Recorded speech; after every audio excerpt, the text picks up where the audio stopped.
സർവമംഗളമംഗല്യേ ശിവേ സർവാർത്ഥസാധികേ ശരണ്യേ ത്രയംബകേ ഗൗരി നാരായണി നമോസ്തുതേ. ഈ കഥ ഒരു കാവിനെക്കുറിച്ചുള്ളതല്ല, ഒരാളുടെ ഓർമ്മകളെയും വിശ്വാസങ്ങളെയും തലമുറകളിലൂടെ കൈമാറിയ പാരമ്പര്യത്തെയും കുറിച്ചുള്ളതാണ്. നാട് വിട്ടവർക്ക് നാടിൻ്റെ ശബ്ദം കേൾപ്പിക്കാൻ കാത്തിരിക്കുന്ന ഒരു കാവിൻ്റെ കഥ. കാലം മാറുമ്പോൾ മനുഷ്യൻ വീടുകളും വഴികളും ജോലിയും മാറ്റി പുതിയ ജീവിതങ്ങൾ തിരഞ്ഞെടുത്തു. പക്ഷേ ഹൃദയം അതൊരിക്കലും മാറുന്നില്ല. ചില ഓർമ്മകൾ, ചില മണങ്ങൾ, ചില ശബ്ദങ്ങൾ എന്നും നമ്മളിൽ അടങ്ങിയിരിക്കും. അങ്ങനെയൊരു സന്തോഷമായ ഓർമ്മയാണ് ഈ കാവ്. ഈ മണ്ണിൽ ജീവിതമുണ്ട്, വിശ്വാസവും ഭക്തിയും ആശ്രയവുമുണ്ട്. തലമുറകൾക്കിടയിലൂടെ കൈമാറപ്പെട്ട ഒരു ദൈവനിലയം, ഒരു പാരമ്പര്യം.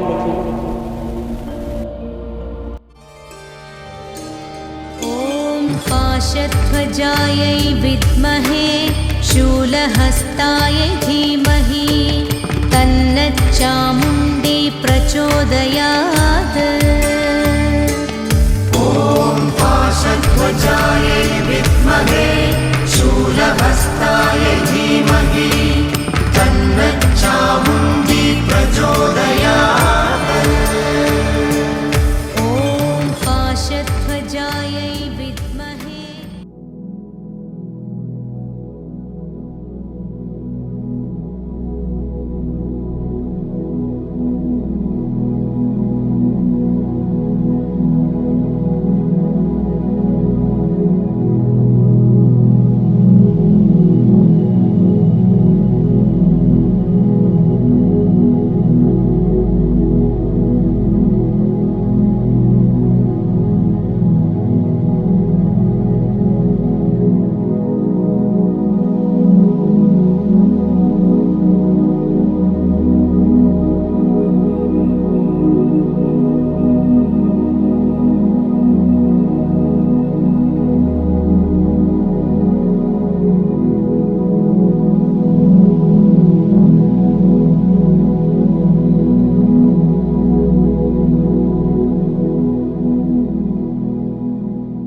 എന്നാടെ ഒറ്റക്കിരിക്കുന്നു?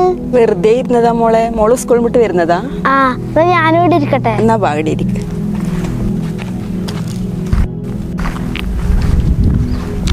ഇവിടെ കാറ്റും കൊണ്ടിരിക്കാൻ നല്ല സുഖമുണ്ട്. ഇത് കാണുമ്പം എൻ്റെ ചെറുപ്പത്തിലത്തെ കാര്യം എനിക്ക് ഓർമ്മ വരുന്നു. എൻ്റെ കൂട്ടുകാരികളോടൊത്ത് ഞാൻ പിന്നെ കാവിൻ്റെ മുൻവശത്തുനിന്നും ഈ പുഴക്കടവെന്നും എല്ലാം കളിച്ചത്. അതേതാ സപ്പറം കാണുന്ന സ്ഥലം ഏതാന്ന്? അത് മാട്ടൂലാന്ന് മോളെ. തോണിയിലാന്ന് അപ്പുറത്തേക്ക് പോക്ക്? ഇപ്പം തോണിയിലല്ല, ഇപ്പം എല്ലാവരും ബസ്സിനാന്ന് പോലെ. ഇപ്പം റോഡ് മാർഗം എല്ലാവരും സ്വന്തം വാഹനമെല്ലാം ഉള്ളതുകൊണ്ട് മാട്ടൂലേക്ക് ബസ്സിനും കാറിനെല്ലാം ആയിട്ട് പോകും. പണ്ട് ഇവിടുന്ന് എല്ലാവരും തോണിയിലാന്ന് അപ്പുറത്തേക്ക് പോയിക്കൊണ്ടിരുന്നത്.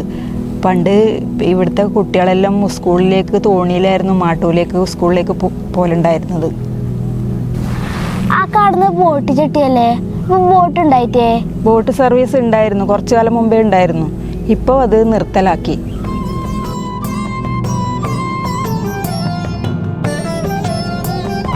ഇവിടെ ഇരുന്നിട്ട് സമയം പോയത് അറിഞ്ഞിട്ടില്ല. സമയം 5 മണിയായി. കാവിൽ പാട്ട് വെച്ചു.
എൻ്റെ അമ്മ പറഞ്ഞു കേട്ടിട്ടുണ്ട് എൻ്റെ അമ്മേൻ്റെ ചെറുപ്പകാലം മുതലേ കാവ് ഇവിടെയുണ്ടെന്ന്. ശരിക്കും കാവിൻ്റെ പഴക്കം എത്രയാ? അത് എൻ്റെ അച്ചമ്മ പറഞ്ഞു തന്ന അറിവ് വെച്ചിട്ട് നോക്കുവാണെങ്കിൽ നൂറ്റാണ്ടുകൾ തന്നെ പഴക്കമുണ്ട് ഈ കാവിന്. കാവിനെ കുറിച്ച് ആരെല്ലോ കഥ പറഞ്ഞു തന്നിട്ടുണ്ട്. പക്ഷെ ഈ കാവിന് ശരിക്കുള്ള കഥ എന്താണ്? ഈ കാവിന് കുറേ അനുഭവങ്ങളും ചരിത്രങ്ങളും ഉണ്ട്. അത് നമുക്ക് ഇവിടുത്തെ മുതിർന്ന ആൾക്കാരോട് ചോദിക്കാം. അങ്ങനെ മുതിർന്നവരായിട്ട് ആരാ ഇല്ലേ?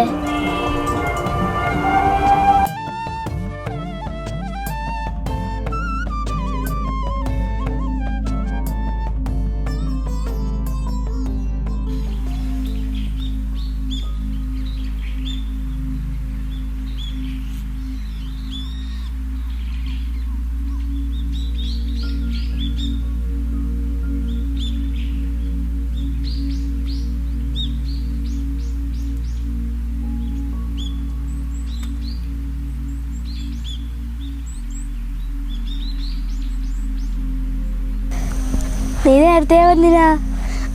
നീ ഇത്ര സമയം എവിടെയാ പോയിനി? എൻ്റെ അമ്മ കുടുംബശ്രീക്ക് പോയി. എൻ്റെ അമ്മമ്മ ഞങ്ങൾക്ക് വിടുന്നില്ല. ഞാൻ കാവ് പോകുന്നു പറഞ്ഞിട്ട് വന്നെയാണ്. നമുക്ക് കാവിലേക്ക് പോവാം.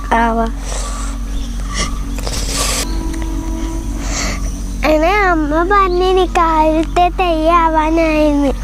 എനിക്ക് കാവിൻ്റെ സ്റ്റോറി എന്താ പറയാ? ഇല്ല.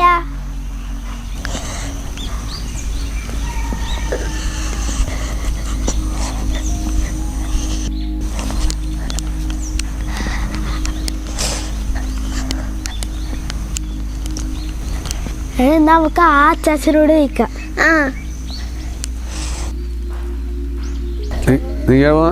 രാവിലെ എവിടെയാ പോകുന്നത്? എടാ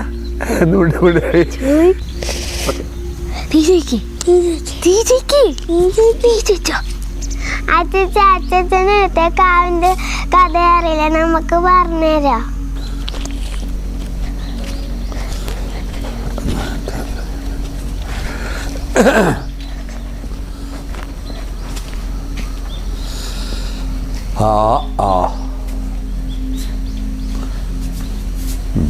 ഇരിക്ക്. കാവിന്റെ കഥ പറയാം. എപ്പോ എന്താ കാവിന്റെ കഥയാ?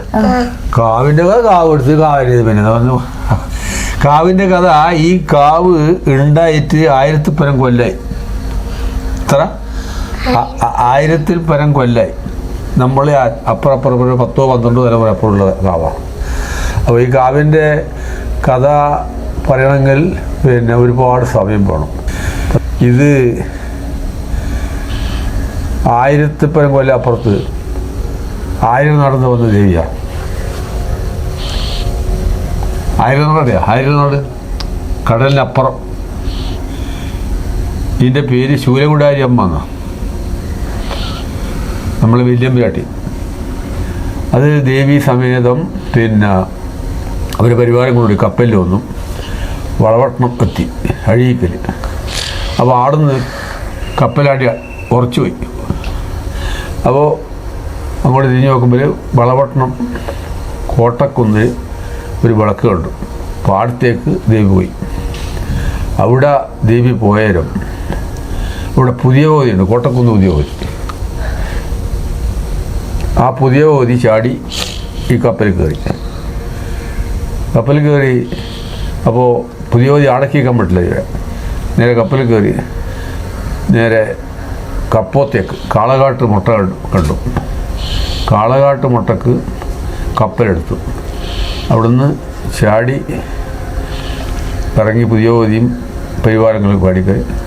പുതിയ ഓതി ആദ്യം കപ്പോത്ത് പോയി. അപ്പോൾ അവിടെ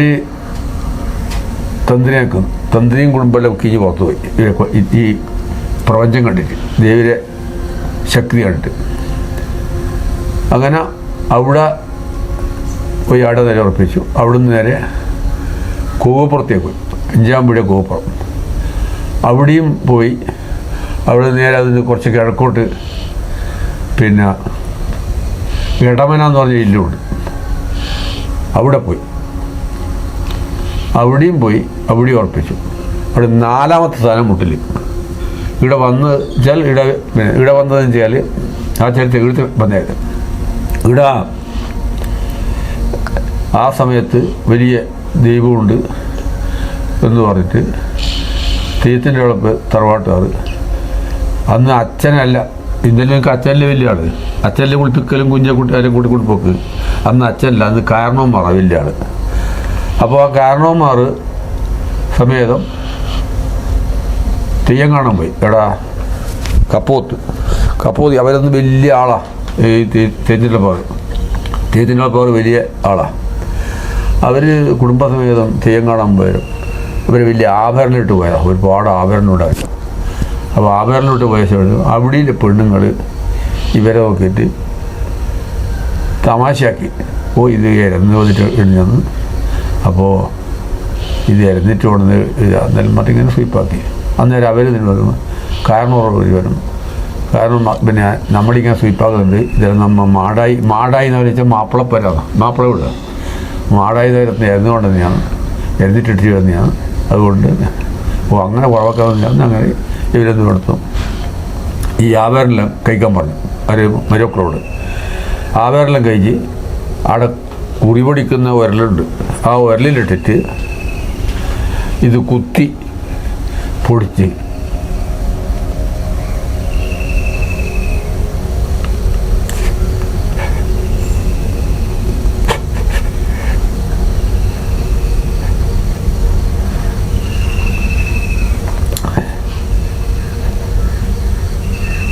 ഭാരിച്ചാടി.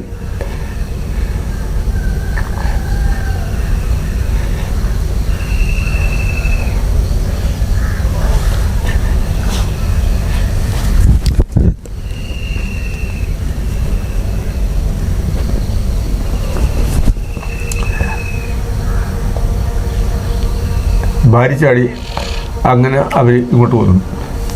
അന്ന്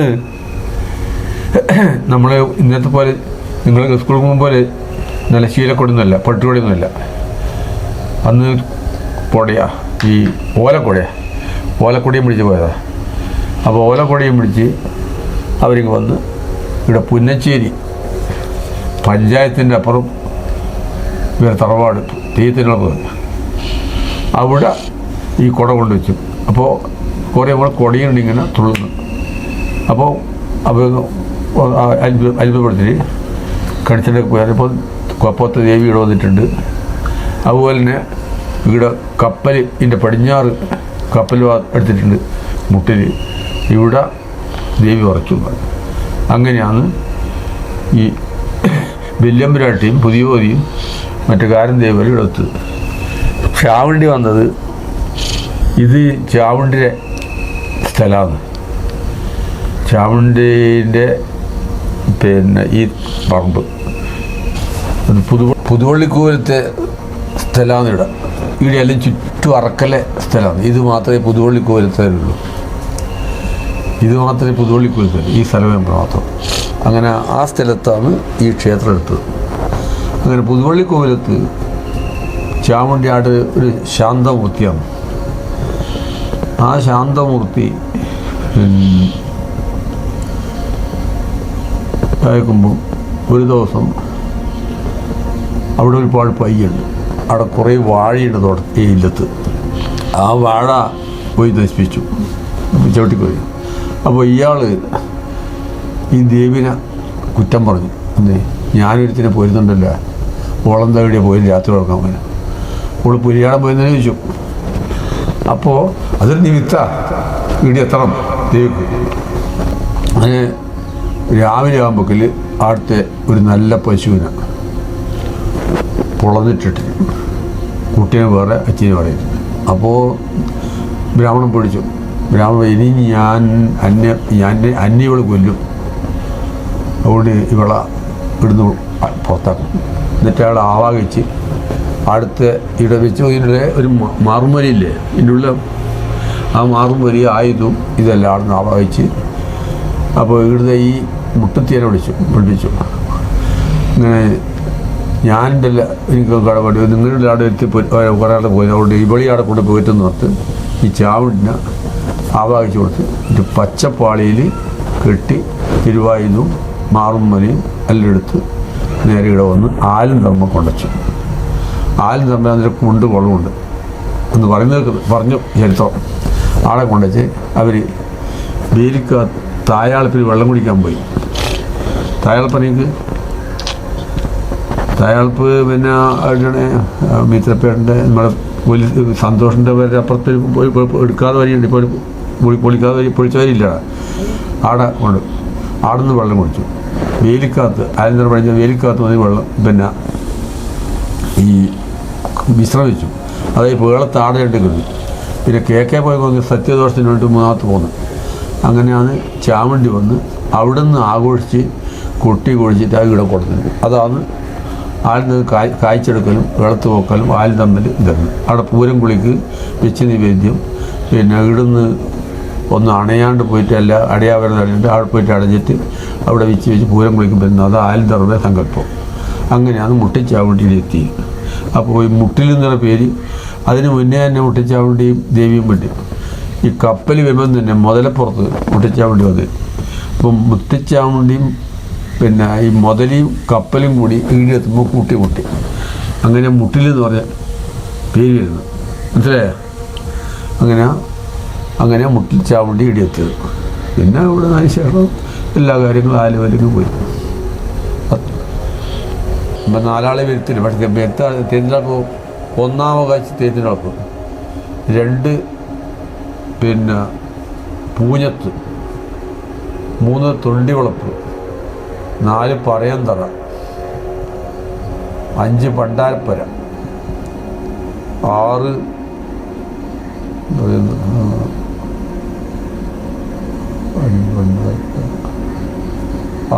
നെടിയങ്ങ, 7 തുളുവാടത്ത്, 8 ഇട്ടം. ഇട്ടായില്ലേ? അതെല്ലാം ഉണ്ട്, നിങ്ങളെ ബുക്കിലുണ്ട്. ഇവിടെ കർക്കിടക 30-ന് നടയടച്ചാൽ പിന്നെ 2 മാസം നട തുറക്കില്ല. ഒരടി നോക്കില്ല. പുറത്ത് വിളക്ക് മാത്രമേ ഉള്ളൂ. സന്ധ്യ വരെയുണ്ട്. ഇപ്പോൾ കുറച്ച് കാലം സന്ധ്യ വരെ ഉണ്ടാവും കർക്കിടകത്തിൽ. പിന്നെ തുലാപ്പത്തിൽ തുറന്നാൽ തുലാപ്പത്ത് പിന്നെ 10-ാം തീയതി നിശ്ചയിക്കും ഒരു മറുപത്തി ദിവസം. അത് തുലാമാസം മറുപത്തി. തുലാമാസം മറുപത്തി കഴിഞ്ഞാൽ വടക്ക് ഒരു മാര്യമ്മൻ്റെ അടിയെന്ന് കഴിക്കും. അത് ഇവിടെ 3 അടിയെന്ന് കഴിച്ചാൽ അവിടെ 3 അടിയെന്ന് കഴിക്കും. ഇപ്പോൾ 1 കഴിക്കില്ല, 3 അടിയെന്ന് കഴിക്കുന്നുണ്ട്. എന്നുവെച്ചാൽ മറുപത്തിരിക്ക് 16 കളിയാട്ടം. ഇത് 3 ഇതും കഴിഞ്ഞാൽ അവിടെ ഓരോ കുംഭ 27-ാം തീയതി, കർക്കിടക 27-ാം തീയതി, തുലാവ് 27-ാം തീയതി, ഈ 3 ദിവസത്തും അവിടെ അടിയെന്ന് കഴിക്കും. അങ്ങനെയാണ് ഇതിന്. പിന്നെ തുലാവം 30, വൃശ്ചികം 30, ധനു 30, മകരം 30, കുംഭം 30, മീനം 30, മേടം 30, ഇടവം 30, മിഥുനം 30, കർക്കിടകം 30. ഇങ്ങനെ 10 ചക്രം. അതിനിടയിൽ 16-ാം നാൾ പൂരം 5 ദിവസം, അല്ല 9 ദിവസം, 5 ദിവസം നടന്നു വരും. പൂരം കളിയാട്ടം 1-8, 1 ദിവസം, 2 ദിവസം, 1 കൊല്ലം, 5 ദിവസം. അങ്ങനെ കളിയാട്ടം. അങ്ങനെ എടുത്ത് അടിന്തക്കമോ.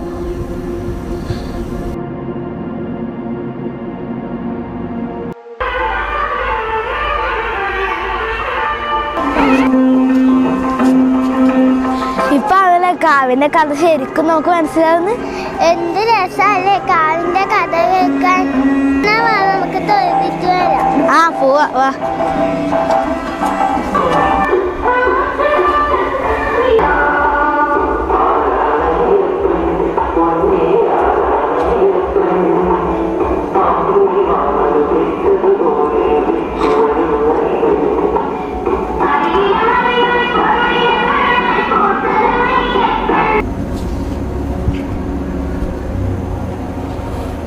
എന്തായി കാവിന്റെ കഥയെല്ലാം കിട്ടിയാ?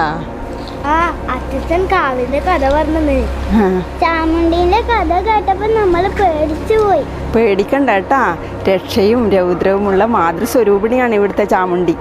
കുട്ടികളെ നല്ല ഇഷ്ടമാണ് ചാമുണ്ടിക്ക്. പേടിക്കാനൊന്നുമില്ല കേട്ടാ. ഈ സ്ഥലത്തിന് എങ്ങനെ മുട്ടിലെന്ന പേര് വന്നേന്ന് അച്ഛൻ പറഞ്ഞു. വെല്ലമ്പരാട്ടി വന്ന കപ്പലും മുട്ടച്ചാമുണ്ടി വന്ന മുതലയും തമ്മിൽ കൂട്ടി മുട്ടി എന്ന നിലയിലാണ് ഈ സ്ഥലത്തിന് മുട്ടിലെന്ന പേര് വന്നത്. ഓ അതെ, അത് ശരി തന്നെയാണ്. ചരിത്രമാണ് അച്ചച്ചൻ പറഞ്ഞത്. നമുക്ക് കുറെ അനുഭവങ്ങളും ഉണ്ട്. എന്നാ ഒരു അനുഭവം നമ്മൾക്ക് പറഞ്ഞുതരോ? ആ പറഞ്ഞു തരാം. എൻ്റെ അച്ഛൻ ഈ കാവിലെ വല്യമ്പരാട്ടീൻ്റെ വെളിച്ചപ്പാടിനാണ് ഉണ്ടായിനി. അച്ഛൻ ഉച്ചക്ക് ചോറ് കഴിച്ചാൽ ഒരു കിടത്തുണ്ട് എപ്പോൾ. അന്ന് പത്തായപ്പുരയാണ്, പത്തായപ്പുരേൻ്റെ മുകളിലാണ് അച്ഛൻ കിടക്കൽ. അപ്പോൾ പണ്ടത്തെ വീട് ഓടും കൗക്കോലുമായിരുന്നു. അപ്പോൾ ഇവിടുന്ന് ഈ മുട്ടുക്കാവിൽ വരുന്ന പാമ്പ് അച്ഛനെ കാണാൻ എപ്പം വരുന്നെന്നാണ് അവർ പറയൽ. പാമ്പ് വന്നിട്ട് ഇങ്ങനെ ഈ കൗക്കോലിൻ്റെ മുകളിലേക്കൂടെ ഇങ്ങനെ വളഞ്ഞ് വളഞ്ഞ് വന്നിട്ട് അച്ഛൻ കിടക്കുന്നതിൻ്റെ നേരെ മുകളിൽ വന്നിട്ട് നിൽക്കും. അപ്പോൾ അച്ഛൻ ഇത് കാണുമ്പം പാമ്പിനോട് അച്ഛൻ പറയും, ആ പോയിക്കോ, ഞാൻ കണ്ടിനി, എനിക്ക് സുഖം തന്നെ, പോയിക്കോ എന്ന് പറയും. അപ്പോൾ ഇത് കാണുമ്പോൾ ഞാൻ പോയി നോക്കൂ. അപ്പോൾ അച്ഛനും പാമ്പുമായിട്ടുണ്ടാവും വർത്തമാനം പറയുന്നത്. അപ്പോൾ അത് കഴിയുമ്പം ആ പാമ്പ് പോവുകയും ചെയ്യും. അങ്ങനെ ഒരു ദിവസം ഈ പാമ്പ് പിന്നെ വന്നിട്ട് പോന്നേ ഇല്ല.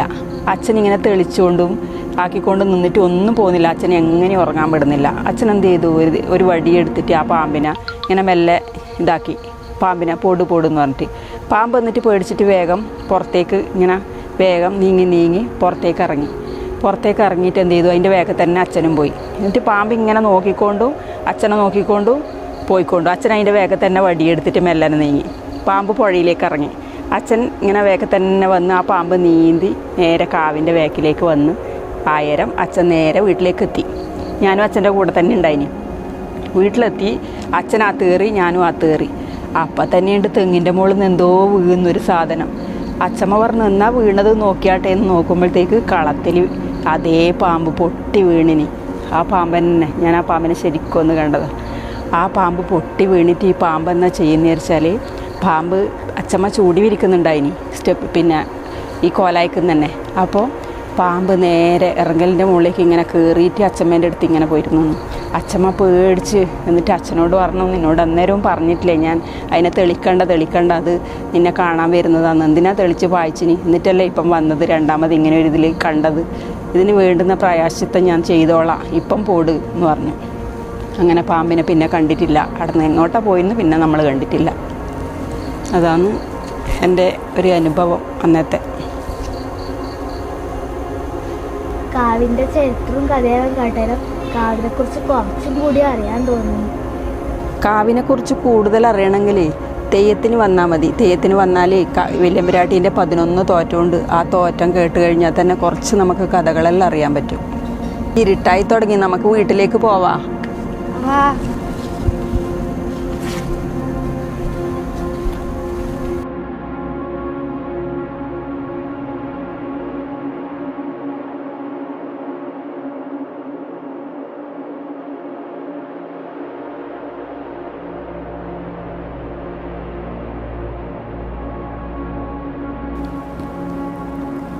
പടിഞ്ഞാറും തെക്കും കിഴക്കും പുഴകളാൽ ചുറ്റപ്പെട്ടൊരു മുനമ്പാണ് മുട്ടിൽ.